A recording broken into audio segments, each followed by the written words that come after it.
اور دنیا کے ہر خطے میں موجود اللہ کے نیک بندے، ایک ایک کا نام لینا میرے لیے اس وقت دشوار ہے،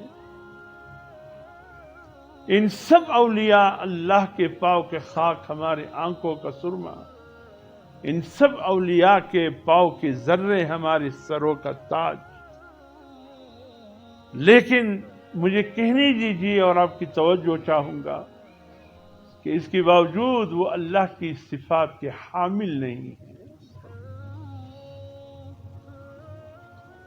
اتنے بڑے اولیاء پھر بھی مخلوق اللہ کی ذات خالق ہے۔ یقیناً اللہ کے نیک بندے ہیں، بہت اونچے مقام اللہ نے ان کو عطا کیے ہیں، لیکن اللہ نے کسی کو بھی اپنی ذات و صفات میں کسی کو شریک نہیں بنایا۔ اگر اللہ کے ساتھ کوئی شریک ہوتے تو سب سے بڑی ہستی جناب نبی کریم صلی اللہ علیہ وسلم، پھر ہر کام میں اللہ کے ہم شریک ہوتے۔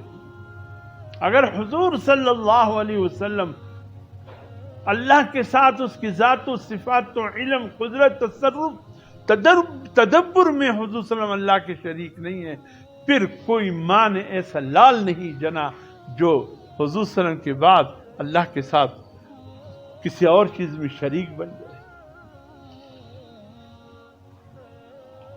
اس لیے مزارات میں جو کچھ ہو رہا ہے یہ سب غلط ہو رہا ہے۔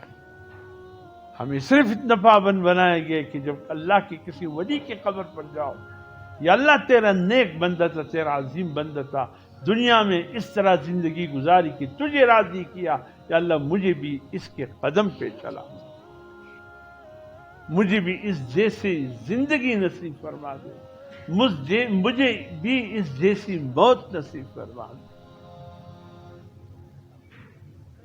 اللہ سے بھی بیٹے مانگے، اللہ کے بندوں سے بھی بیٹے مانگے، اللہ سے بھی صحت مانگے، اللہ کے بندوں سے بھی صحت مانگے۔